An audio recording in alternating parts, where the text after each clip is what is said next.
mengawali kegiatan pada siang hari ini, tolong ketua kelas untuk memimpin. Baik, sebelum kita memulai pelajaran pada pagi hari ini, alangkah baiknya kita berdoa agar diberi kemudahan dan kelancaran.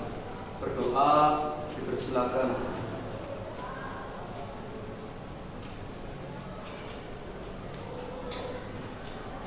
Doa selesai.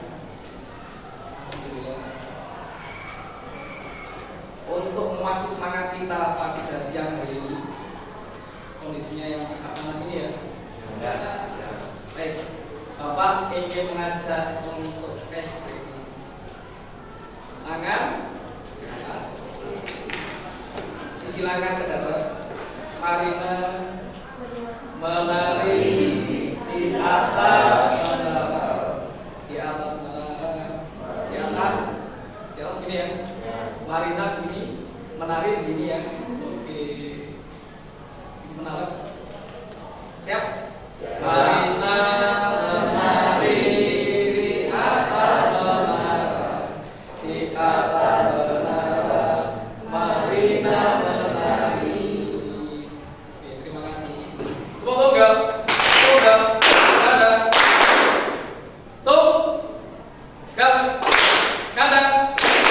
kandanya apa ya?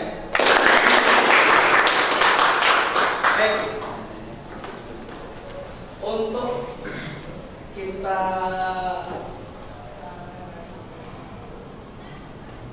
pada siang hari ini, kita bahasannya akan baru.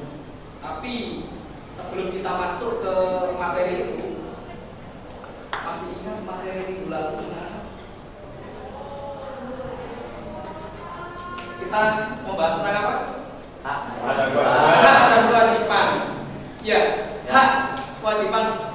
Hak itu apa? Sesuatu yang harus dipenuhi supaya sesuatu yang harus diperoleh ketika sudah melakukan sebuah kewajiban. Iya, betul sekali. Kewajiban. Sesuatu yang harus dilakukan agar suatu hak dapat terpenuhi. Betul sekali. Tepuk tangan untuk itu ya. Harus untuk selanjutnya kita tidak jauh dari hak dan kewajiban itu di bab yang baru ini. Sudah membuka pakaiannya? Sudah? Di halaman berapa anak? 34. Kita masuk di pembahasan perlindungan dan penegakan hukum ya. Nah, sebelum masuk ke situ, Bapak ingin melihat ini apa? Ini bagaimana? Ini ada ACC, ada yang menjamin pastinya. Siapa lah yang menjamin? BPOM itu menjamin apa kalau di kemasan itu? Keselamatan konsumen. Keselamatan konsumen. Menjaga biar tidak apa? Keracunan. Iya, betul sekali. Kemudian kalau keracunan gimana? Sakit. Yang menjamin adalah BPOM. Jadi lembaga itu melindungi siapa? Konsumen.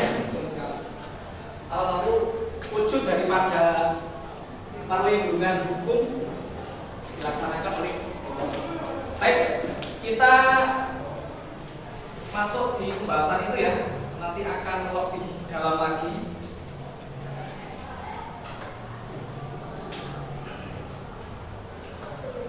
Ya, baik. Ini Bapak punya beberapa slide yang ada di PPT.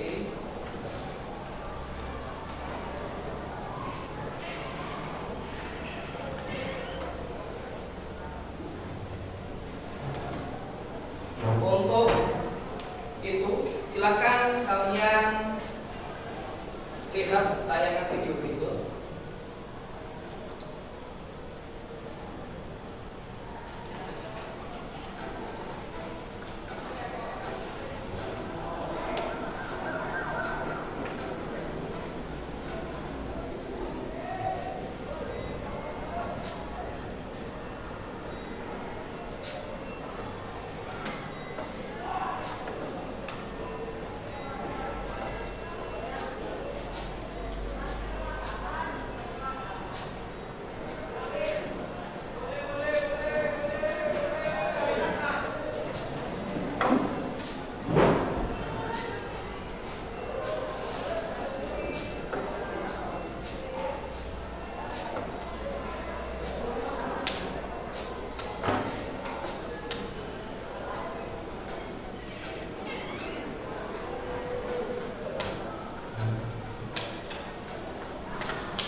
video tadi.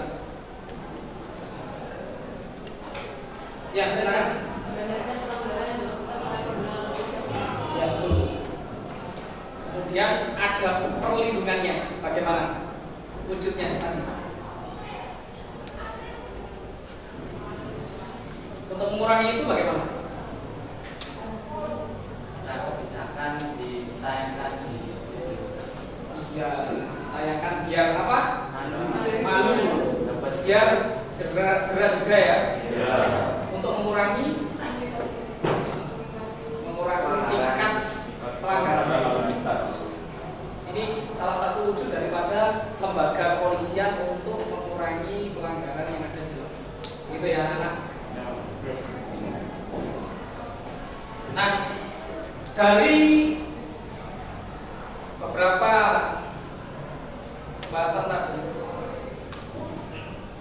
untuk kita masuk di tujuan belajar, paling enggak kita bisa mengerti, memahami konsepnya, ya, fungsinya, unsur perlindungan hukumnya, kemudian tak lepas dari pentingnya itu. Nah, ini terkait juga dengan faktor-faktornya. Ini perlu untuk kita lebih dalam lagi dalam mempelajari materi ini. Saya akan membentuk beberapa kelompok.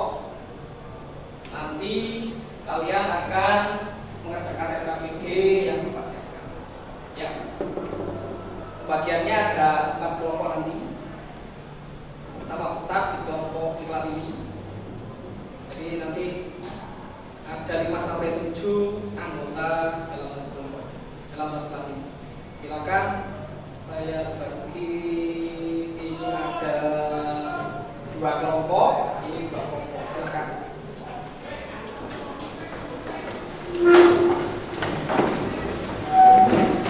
LKPD saya kasihkan di depan sini ya. Saya akan buka di sini. Saya buka.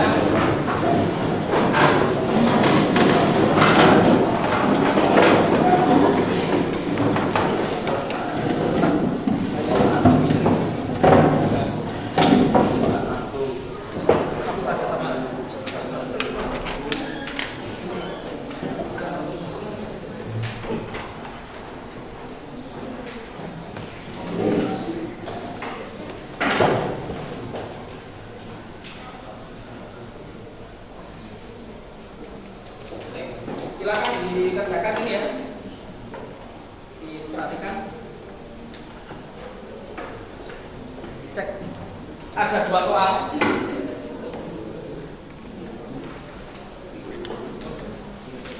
Ada 2 soal yang harus kalian kerjakan. Soal yang pertama sama, untuk yang soal yang kedua ini berbeda masing-masing kelompok ya. Tolong nanti dimaksimalkan dalam diskusinya. Ya. Kalau ada pertanyaan nanti silakan ditanyakan ke saya. Ya, jelas? Silakan SMS mulai dari sekarang. Waktu sekitar 10 menit mulai dari sekarang.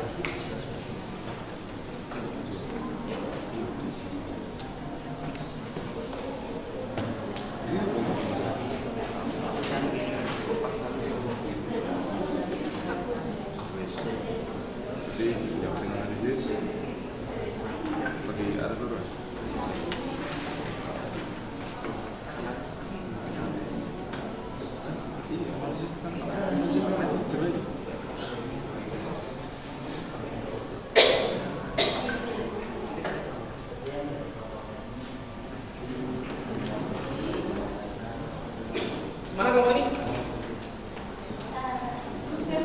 Halo, halo. Ya, Pak. Iya. Gimana? Ada kesulitan? Belum, Pak. Belum. Untuk referensinya diperbanyak ya. Ya, Pak. Referensi yang harus kalian tambahkan ini kira-kira terkait dengan efek jerahnya itu. Iya, efek jerah. Efek jerah lihat dari junto pasal-pasalnya mungkin. Oh.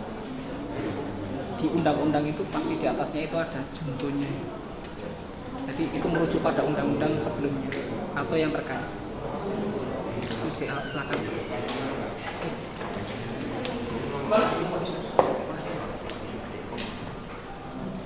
Aman?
Bagaimana, sudah selesai anak-anak? Sebentar, Pak. KPD-nya? Sudah ya? Dikit lagi, Pak. Kelompok 1 sudah selesai? Sudah. Nomor 2? Dikit lagi, Pak. Sedikit lagi. Kelompok 3? Sudah. Kelompok 4?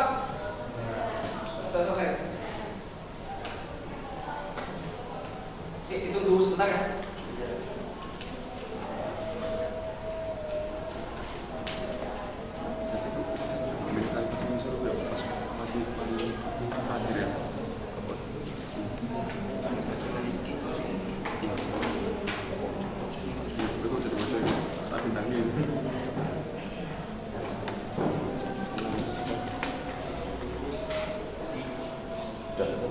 Sudah? Sudah. Oke, silakan kelompok 1 untuk menampilkan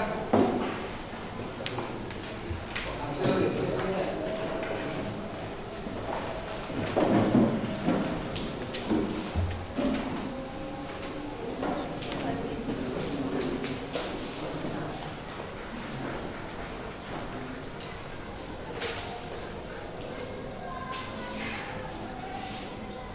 Assalamualaikum warahmatullahi wabarakatuh. Waalaikumsalam warahmatullahi wabarakatuh. Kami dari kelompok 1 akan mempresentasikan atau membahas menganalisis dampak dari eksekusi mati terhadap pengedaran narkoba. Yang pertama, dasar hukum perlindungan dan penegakan hukum. Nomor 1, Undang-Undang Dasar Negara Republik Indonesia 1945 Pasal 27 ayat 1 yang berbunyi, segala warga negara bersamaan kedudukannya di dalam hukum dan pemerintahan dan wajib menjunjung hukum dan pemerintahan itu dengan tidak ada kecualiannya. Nomor 2, Undang-Undang Negara Republik Indonesia 1945 Dasar 28 Pasal 28 B ayat 1. Setiap orang berhak atas pengakuan, jaminan, perlindungan dan kepastian hukum yang adil serta perlakuan yang sama di hadapan hukum. Yang ketiga, Undang-Undang Dasar Negara Republik Indonesia 1945 Pasal 27 ayat 1. Kekuasaan kehakiman merupakan kekuasaan yang merdeka untuk menyelenggarakan peradilan guna menegakkan hukum keadilan. Yang keempat, Undang-Undang Dasar Republik Indonesia 1945 Pasal 28 ayat 4. Perlindungan, pengajuan, penegakan dan pemenuhan hak asasi manusia adalah tanggung jawab negara, terutama pemerintah. Yang kelima ada Undang-Undang Nomor 39 Tahun 1999 tentang Hak Asasi Manusia Pasal 71. Pemerintah wajib bertanggung jawab menghormati, melindungi, menghakimi dan memajukan hak asasi manusia yang diatur dalam undang-undang ini, peraturan perundang-undangan dan hukum internasional tentang hak asasi manusia yang diterima oleh negara Republik Indonesia. Yang keenam, peraturan Menteri Hukum dan Hak Asasi Manusia Nomor 32 Tahun 2016 tentang pelayanan komunikasi masyarakat terhadap permasalahan hak asasi manusia. Pasal 10 ayat 1 huruf B yang berbunyi, penyampaian permasalahan hak asasi manusia yang dikomunikasikan secara tidak langsung sebagaimana dimaksud menggunakan aplikasi online. Kemudian analisis dampak dari eksekusi mati terhadap penyebaran narkoba. Dampak yang terjadi dengan adanya eksekusi mati terhadap narkoba yaitu dapat meminimalisir dan mencegah peredaran narkoba. Secara tidak langsung juga masyarakat Indonesia dapat diselamatkan dari bahaya pengguna narkoba karena jumlah pengedaran narkoba yang ada kini berkurang. Segala bentuk hukuman termasuk eksekusi mati merupakan cara untuk memaksa semua warga di dalam suatu negara untuk menaati peraturan yang berlaku. Siapapun yang melanggarnya akan diberikan sanksi yang setara demi mewujudkannya kedamaian, keamanan dan kesejahteraan bagi masyarakat. Kemudian pada pasal 28D Undang-Undang Dasar 1945 menyatakan bahwa manusia berhak untuk mendapatkan perlindungan, termasuk perlindungan dari kejahatan narkoba yang bisa tiba-tiba mengancam nyawanya. Dalam hal ini, tentu saja asas kepentingan umum harus ditegakkan dan kepentingan khusus atau pribadi harus disingkirkan. Daripada nyawa seribu orang terancam akibat seseorang terpidana narkoba, maka jauh lebih baik kalau si terpidana itu layak dihukum mati. Baik, mungkin dari para audiens ingin ada yang bertanya, dipersilakan. Ya, silakan. Dari pembahasan yang nomor 1 sebutkan tadi, apakah hukuman mati itu bertentangan dengan hak asasi manusia yang bila dikaitkan ini dengan maraknya peredaran narkoba saat ini? Baik, terima kasih atas pertanyaannya. Baik Pak, saya izin menjawab. Hukuman mati bagi Anda tidak bertentangan dengan hak asasi manusia karena tidak bertentangan dengan konvensi internasional hak sipil dan politik, sehingga hukuman mati bisa diterapkan di Indonesia. Hal ini tercantum dalam Undang-Undang tahun 2009 Nomor 35 tentang narkotika. Baik, mungkin ini saja dari presentasi kami. Mohon maaf bila ada salah kata. Wassalamualaikum warahmatullahi wabarakatuh. Waalaikumsalam warahmatullahi wabarakatuh.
Yang pertama, perlindungan hukum.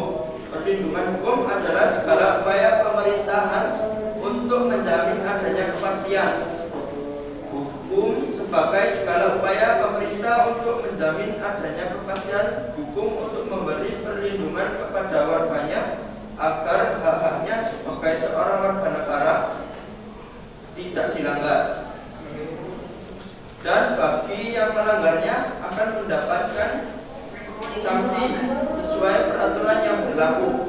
Contoh perlindungan hukumnya adalah perlindungan hukum terhadap konsumen. Yang kedua, penegakan hukum. Penegakan hukum adalah proses dilaksanakannya upaya untuk memfungsikan norma hukum secara nyata sebagai pedoman perilaku dalam bermasyarakat dan bernegara. Contohnya, penegakan hukum sangat banyak di sekitar kita, misalnya penangkapan pengedar narkotika dan sebagainya. 1. Pasal 27 ayat 1 Undang-Undang Dasar 1945. Segala warga negara bersamaan kedudukannya di dalam hukum dan pemerintahan wajib menjunjung hukum dan pemerintahan itu dengan tidak ada kecualiannya. 2. Pasal 28D ayat 1 Undang-Undang Dasar 1945. Setiap orang berhak atas pengakuan, jaminan, perlindungan, dan kepastian hukum yang adil serta perlakuan yang sama di hadapan hukum. 3. Pasal 28 ayat 5 Undang-Undang 1945 untuk menegakkan dan melindungi hak asasi manusia sesuai dengan prinsip negara hukum yang demokratis, maka pelaksanaan hak asasi manusia dijamin, diatur dan dituangkan dalam peraturan perundang-undangan. 4. Pasal 30 ayat 4 Undang-Undang Dasar 1945, Kepolisian Negara Republik Indonesia sebagai alat negara yang menjaga keamanan dan ketertiban masyarakat bertugas melindungi, melayani masyarakat serta menegakkan hukum.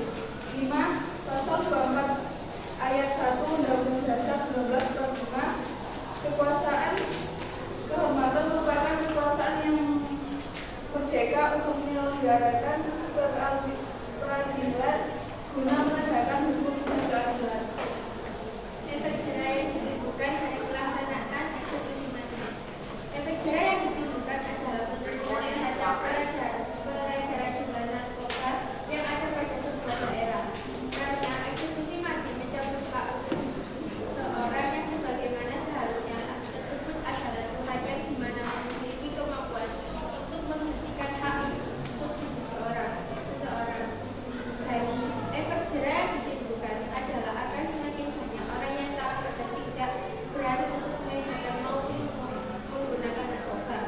Kemungkinan dengan adanya eksekusi mati diprediksi dapat menekan 50% sampai 60% kasus narkoba. Namun, setelah ditinjau secara realistik, hingga saat ini eksekusi mati belum juga dilaksanakan hingga saat ini.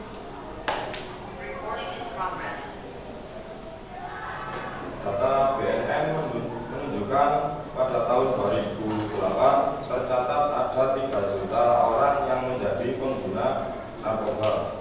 Angka tersebut mengalami peningkatan menjadi 5,1 juta orang pada tahun 2015. Sedangkan kata Arif sejak tahun 2004 hingga tahun 2014 tersebut tercatat pemerintah telah mengakses 18 terpidana mati untuk kasus narkoba, sehingga hukum mati tidak efektif dalam menurunkan angka pengedar maupun pengguna narkoba yang terjadi, justru pelanggaran atas hak hidup.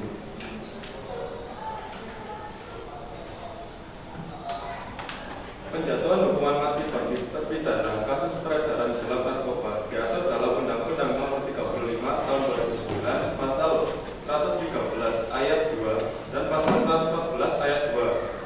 Penjatuhan hukuman mati jika ditinjau dari hukuman positif Indonesia bertentangan dengan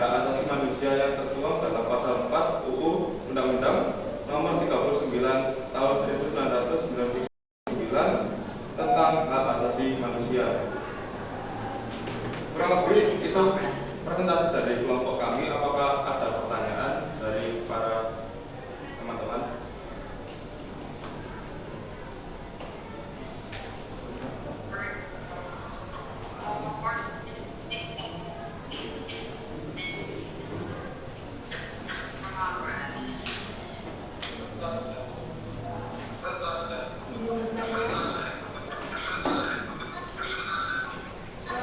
Dampak yang terjadi ke depannya jika adanya eksekusi mati bagi pengedar narkoba.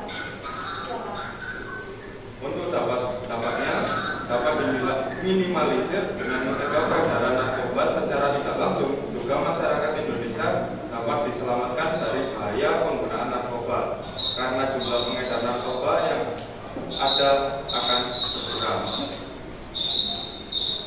Sekian dari kelompok kami. Apabila ada salah kata, mohon maaf. Saya akhiri. Wassalamualaikum warahmatullahi wabarakatuh.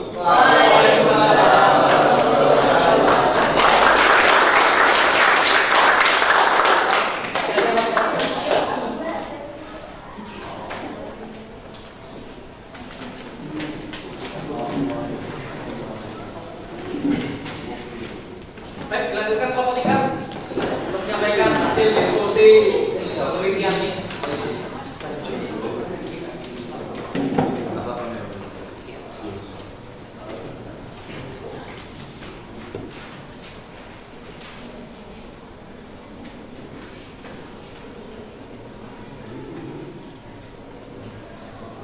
Assalamualaikum warahmatullahi wabarakatuh. Waalaikumsalam warahmatullahi wabarakatuh.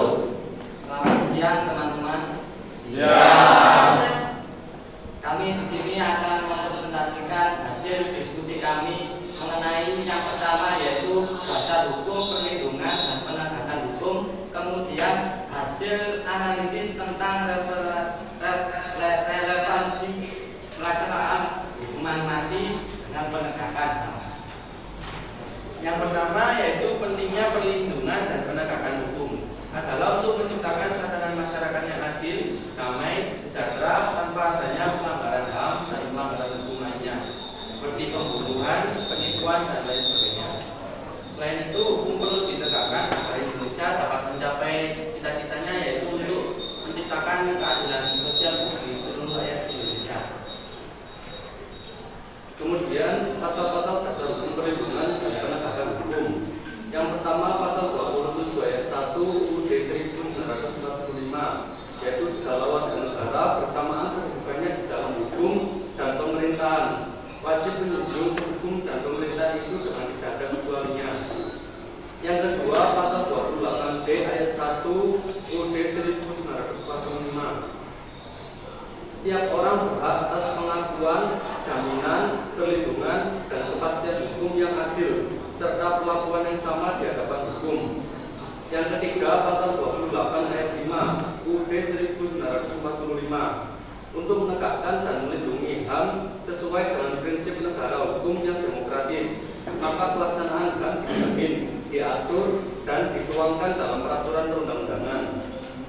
Yang keempat, pasal 30 ayat 4 UUD 1945 Kepolisian NRI sebagai alat negara yang menjaga keamanan dan ketertiban masyarakat bertugas melindungi, mengayomi, melayani masyarakat serta menegakkan hukum. Dan yang terakhir, pasal 24 ayat 1 UUD 1945 yaitu kekuasaan kehakiman merupakan kekuasaan yang merdeka untuk menyelenggarakan peradilan guna menegakkan hukum dan keadilan.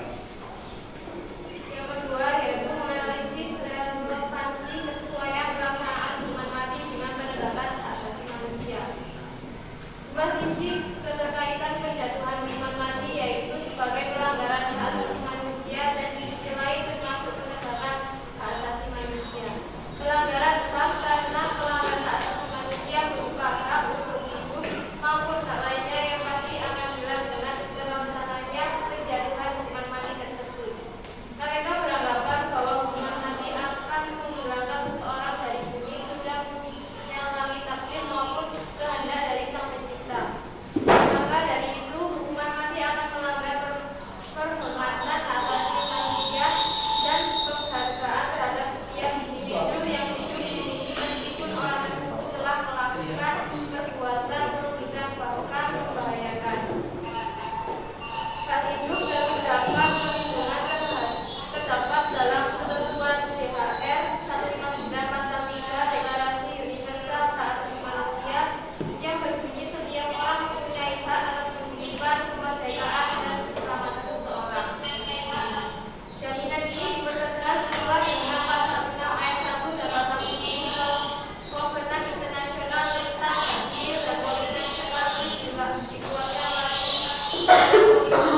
Malaysia menganggap bahwa hukuman mati merupakan pelanggaran HAM.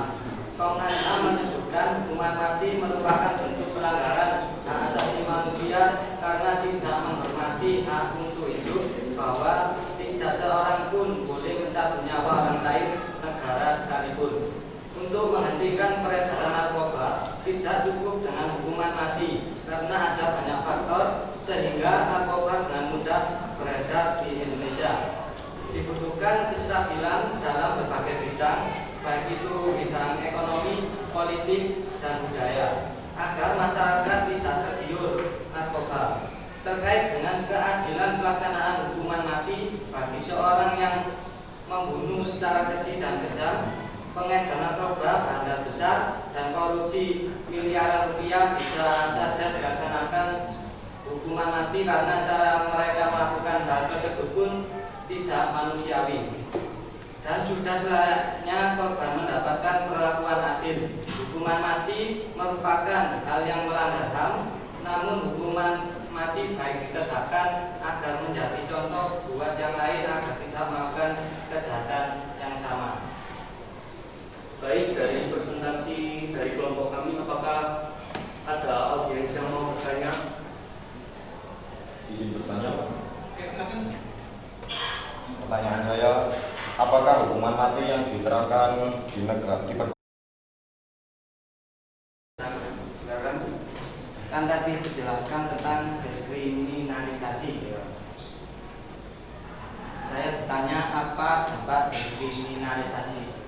Baik, saya ingin menjawab. Sudah dijelaskan tadi oleh saya, dampak dari diskriminalisasi sangat signifikan pada overcrowding lapas secara langsung, mengurangi beban lapas, termasuk anggaran dan fasilitas SDM. Selain itu, diskriminalisasi sangat memungkinkan untuk menghapus semua bentuk penghukuman tanpa ada kriminalisasi dan tidak perlu berhadapan dengan lapas yang tidak layak.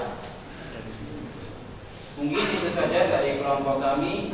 Sekian, mohon maaf bila ada salah kata. Terima kasih. Wassalamualaikum warahmatullahi wabarakatuh. Waalaikumsalam warahmatullahi wabarakatuh. Ya, terima kasih kelompok 4 dan juga kelompok lainnya yang telah antusias dalam diskusi kita pada siang hari ini. Baik.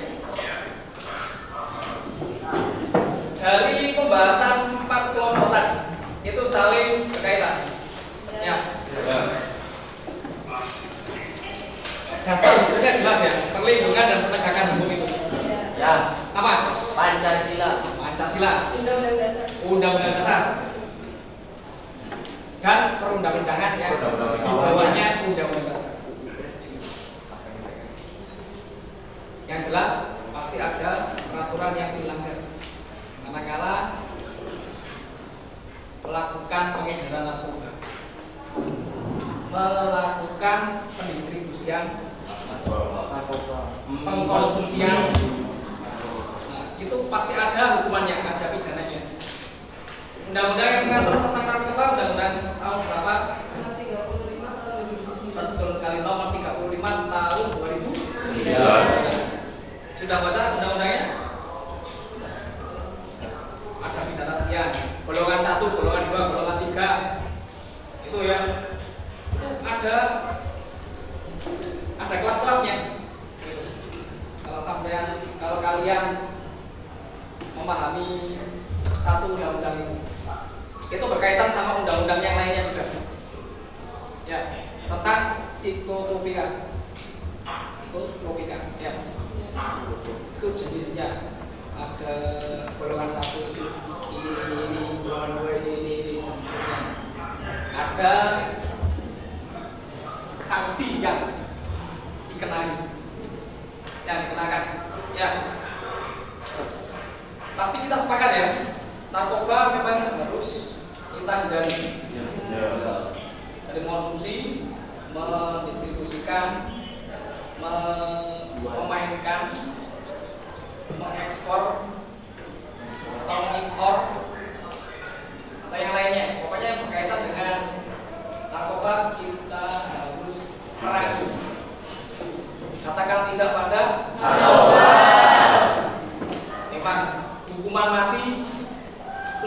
diterapkan di negeri kita sesuai dengan artikel yang kalian baca ya. Itu sudah jelas, sudah pernah dilakukan hukuman mati. Jerah nggak kira-kira untuk pelakunya? Pulang sama dia. Bagi yang lain, jerah? Ada yang takut, ada yang menantang malah. Jadi siap-siap saja bagi yang menerobos jalur itu, siap-siap untuk kena sanksi. Kira-kira relevan nggak hukuman mati itu? Sesuai nggak? Sesuai? Tidak? Kurang sesuai. Iya, kurang sesuainya gimana? Melanggar hak asasi manusia. Iya. Itu ada dua kemungkinan ya anak-anak. Melanjutkan atau mengakhiri. Kalau yang mengakhiri, oke, kita menyiapkan untuk direhabilitasi ya. Dimasukkan ke sel dulu di termak biar kelakuannya baik begitu. Tapi kalau yang ingin melanjutkan ini yang berpotensi untuk ditangkap kembali, nah ini tidak main-main hukumannya. Ya, jadi bisa gitu ya. Oke. Baik. Kemudian alternatif lain kira-kira dari kelompok berapa tadi? Kelompok 4, alternatifnya apa? Selain hukuman mati itu?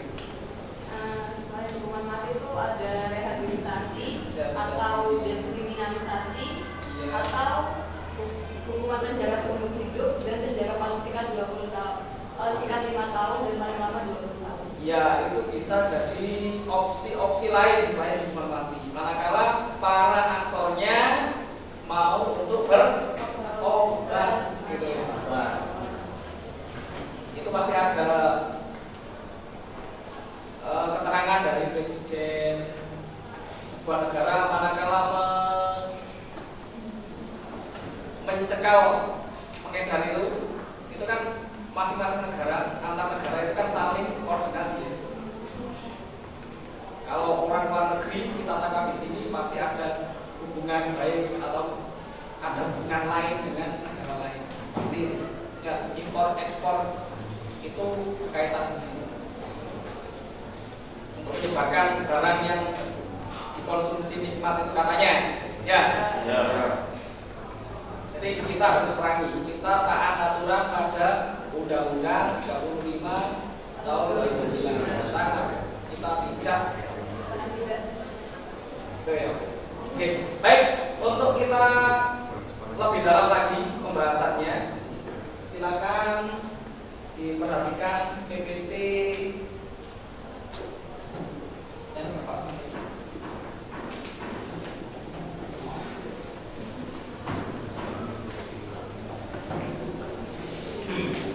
Kita tadi sudah melalui diskusi panjang ya. Ya, kalau kalian juga sudah dipaham. Nah, dari beberapa konsep tadi yang sudah kalian temukan di waktu diskusi, itu kita sudah mengenal yang namanya hakikat perlindungan dan penegakan hukum. Konsep perlindungan dan penegakan hukum. Kalau menurut Adi Hamzah, silakan. Ya, silakan. Konsep penegakan dan perlindungan hukum dimaknai sebagai daya upaya yang dilakukan secara sadar oleh setiap orang maupun lembaga pemerintah dan swasta yang bertujuan mengusahakan pengamanan, penguasaan dan pemenuhan kesejahteraan hidup sesuai dengan hak-hak asasi yang ada. Makna tersebut tidak terlepas dari fungsi hukum itu sendiri, yaitu untuk melindungi kepentingan manusia. Dengan kata lain, hukum memberikan perlindungan kepada manusia dalam memenuhi berbagai macam kepentingannya dengan syarat manusia juga harus melindungi kepentingan orang lain. Iya, betul sekali. Perlindungan. Ya. Kemudian menurut Simanjuntak, silakan. Ya. Simanjuntak mengartikan perlindungan hukum sebagai salah upaya pemerintah untuk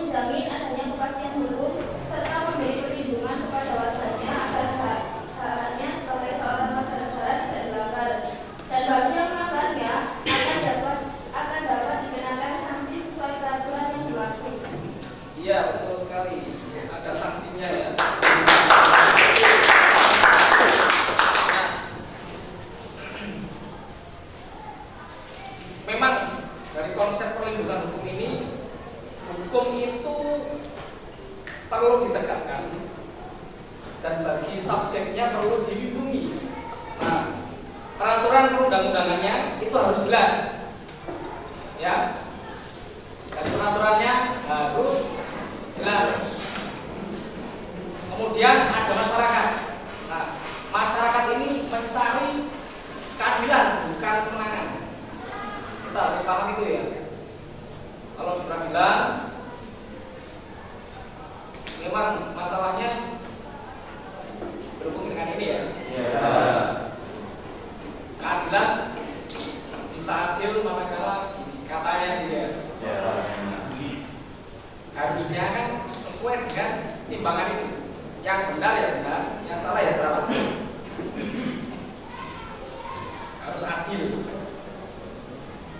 Memang uang mewarnai penegakan hukum kita. Misalkan jerat pasal ini, kalau uangnya ada, pakai pasal yang lain. Ya. Kemudian pas waktu putusan terakhir juga begitu. Kalau uangnya banyak, ini kalau di pengadilan ada kalanya memang ininya berbicara. Ini memang harus lebih ditegakkan lagi. Ya. Tadi yang disampaikan oleh kelompok 4 tadi tentang penegakan hukum yang diskriminatif tadi ya, itu perlu untuk di set ulang. Baik, kita lanjutkan terkait dengan unsur perlindungan hukum. Ini ada 4 unsur. Dari pemerintah itu harus adanya perlindungan pada warganya. Yang kedua, jaminan kepastian hukum. Hukum itu pasti, tidak ragu-ragu. Ya. Yang ketiga berkaitan dengan hak warga negara, warga negara. Jadi warganya itu mendapatkan hak yang semestinya. Dan terakhir adanya sanksi hukuman. Nah, ini bagi yang melanggar itu harus sesuai dengan masalahnya. Juga yang bermasalah yang bebas gitu ya. Repot itu nantinya. Ini uang yang bicara lagi, bahaya gitu ya. Kayak kita itu. Baik, ini pentingnya perlindungan hukum karena tegaknya supremasi hukum. Jelas ya ini ya. Tegaknya keadilan diharapkan nanti pas waktu pelaksanaannya keadilan itu tegak. Ya meskipun roboh-roboh dikit, berusaha untuk tegak lah. Ya kita selaku orang Indonesia wajib untuk menegakkan keadilan itu. Ya dari kita belajar di sekolah ini,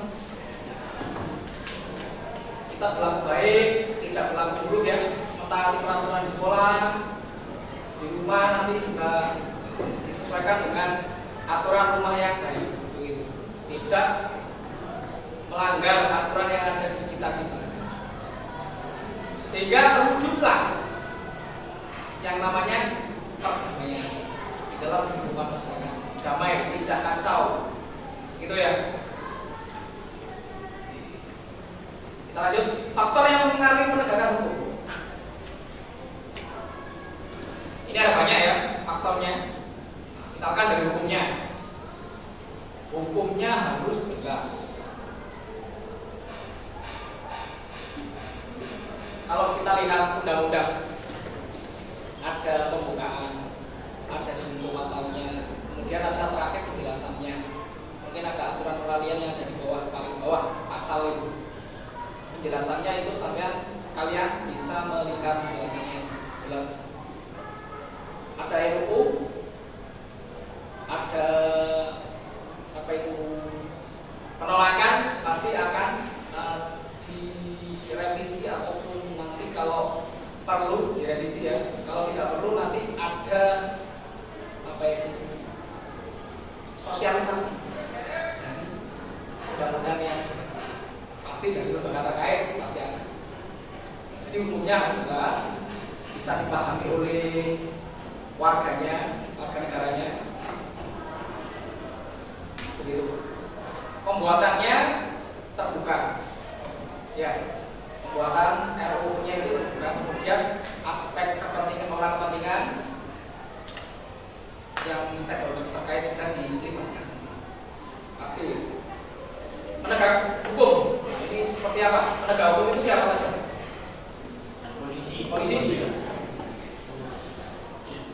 hakim, ya, advokat, betul. Apa lagi? Jaksa, pengacara, KPK, ya.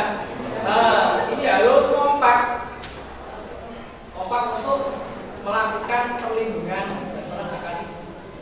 Biar apa?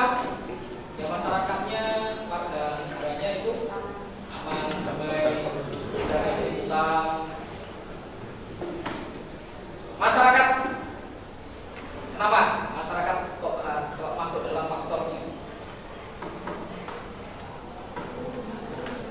Ayo, kenapa faktor masyarakat?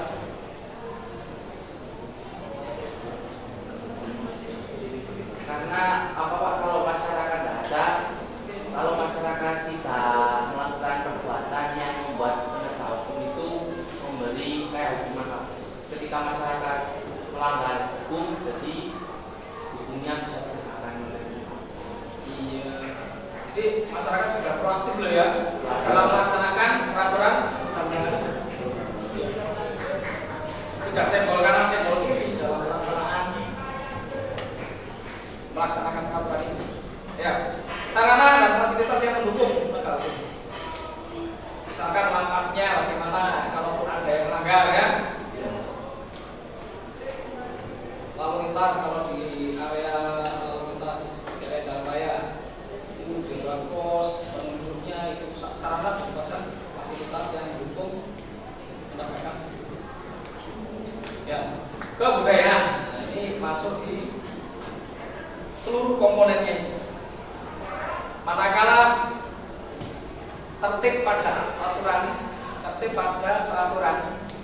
itu akan baik budayanya.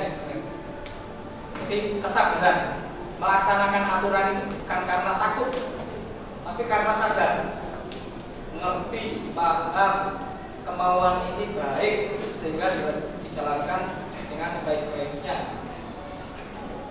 sehingga membuat sebuah kultur yang damai. Ya, baik. Ada pertanyaan dari teman-teman? Kalau tidak, saya kasih tanya pertanyaan. Ya, kuis. Siap kuis? Ya. Kelompok ya? Kelompok ada? Oke, kelompok 1, 2, 3, 4. Nah, silakan. Nanti yang 4. Ini ada aturannya. Silakan dibaca.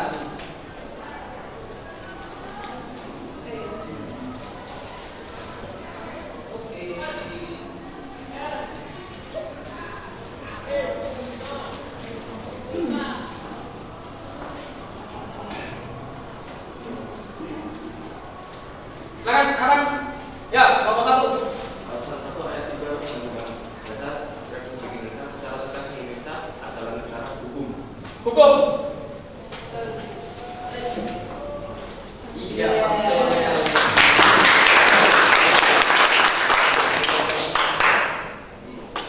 Salah dua siap?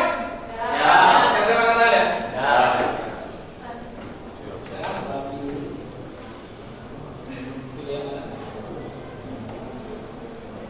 Ya, silakan kelompok 4. Perlindungan hukum bagi masyarakat itu adalah peraturan perundang-undangan. Oleh karena itu, proses penyusunan perundang-undangan harus disesuaikan dengan nilai yang berlaku dalam masyarakat. Pernyataan tersebut menegaskan bahwa perlindungan dan penegakan hukum dipengaruhi oleh faktor kebudayaan. Iya.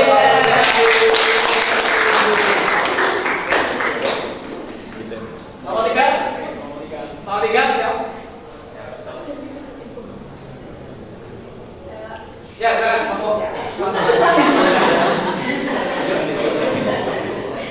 Pembuatan peraturan kode pidana telah disesuaikan dengan mekanisme dan proses yang telah ditetapkan. Pernyataan tersebut menegaskan bahwa kaidah hukum dapat dilakukan secara sosiologis.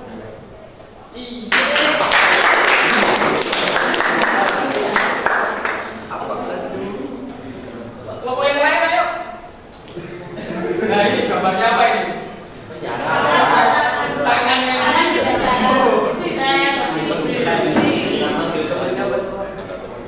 gambar sapi merupakan bentuk figuran hukum secara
lihat ya? Ya.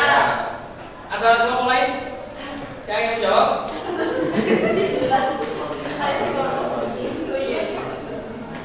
Pas? Pas. Kelompok 4 lagi. Saya yang 7. Siap? Siap. Ih,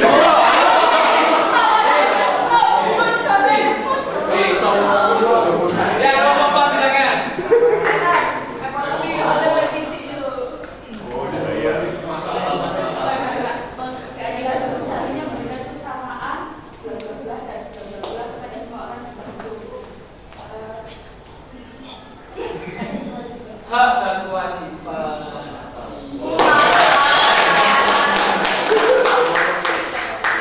Kelompok yang lain jauh ya?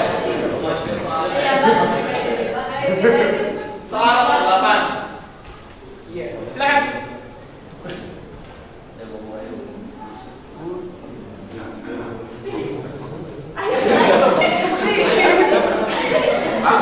Ya, kelompok 2. Upaya melindungi masyarakat dari perbuatan sewenang-wenang oleh penguasa disebut perlindungan hukum. Perlindungan.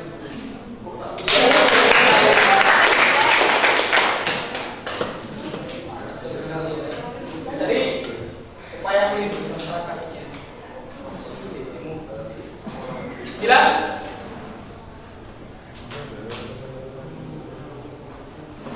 Ya, kelompok 3. Penyalahgunaan wewenang oleh aparat penegak hukum akan mempengaruhi proses penegakan hukum. Iya. Terakhir.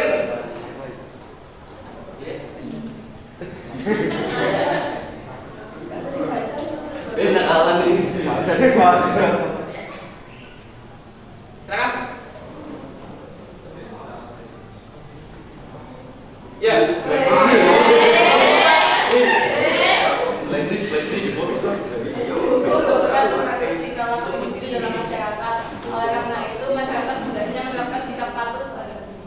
Patuh pada hukum.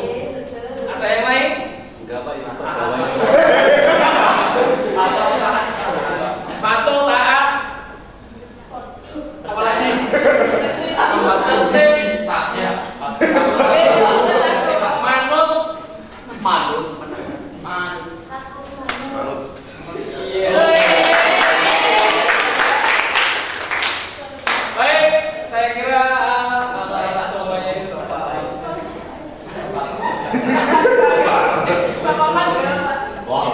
Kelompok 1 1, kelompok 2 1, kelompok 3 2, kelompok 4 4.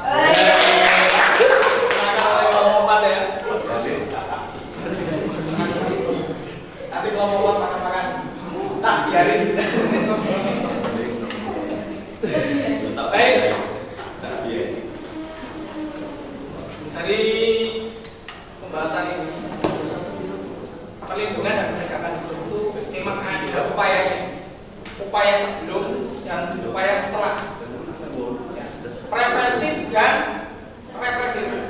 Represif tadi seperti di penjara, dihukum mati ya, ya itu. Kalau yang preventif,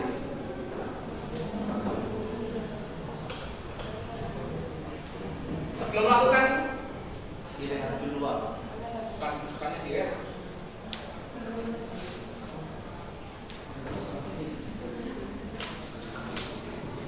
kasih tahu hukuman-hukuman yang akan dilakukan jika melanggar itu.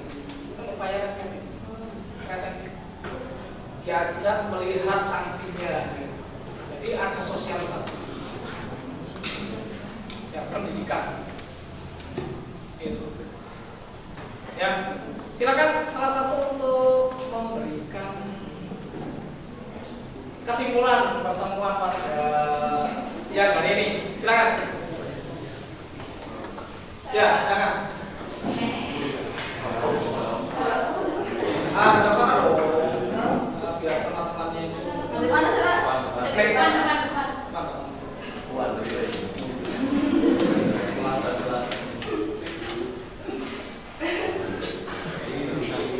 Kesimpulan yang saya bisa ambil dari pelajaran hari ini adalah perlindungan hukum dapat diartikan sebagai tindakan dari pemerintah untuk melindungi warganya dari kesewenang-wenangan perbuatan lembaga lain gitu, Pak. Selain itu ada alternatif untuk hukuman mati karena ada yang berpendapat bahwa hukuman mati itu melanggar asasi manusia, Pak. Jadi alternatif lainnya itu kayak rehabilitasi atau penjara seumur hidup.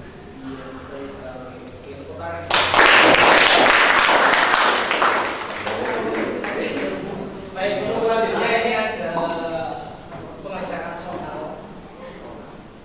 Ini silakan dibacakan, waktunya sekitar 10 menit lah.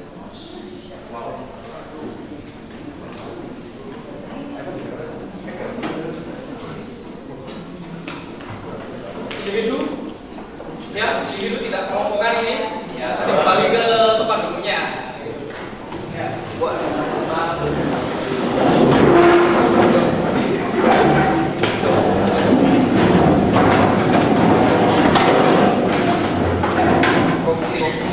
Semuanya membawa HP?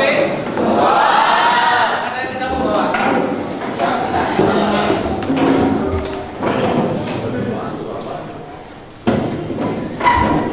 Jadi semuanya bisa mengakses link ini.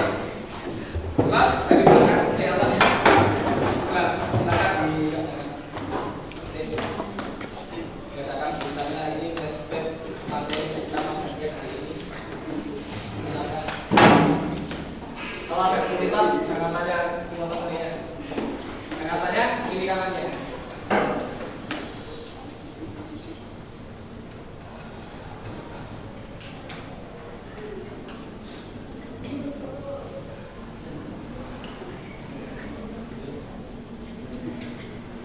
Lu yang belakang itu ngapain?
Sudah selesai ya?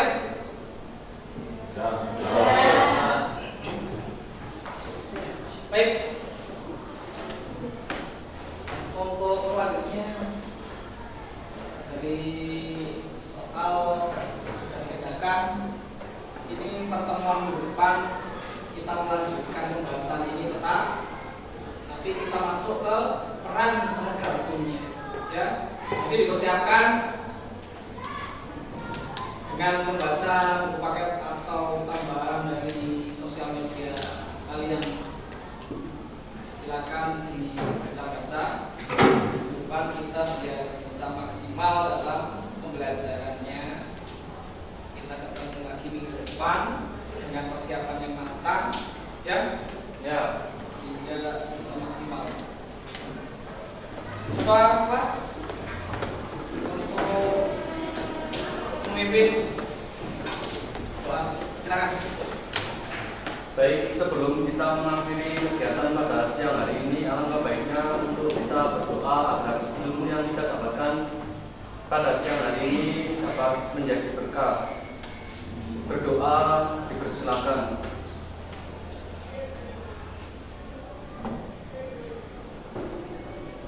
Berdoa selesai. Terima kasih anak-anak. Kita akhiri pertemuan kita. Jika Bapak ada kesalahan selama pembelajaran ini, mohon maaf yang sebesar-besarnya. Hati-hati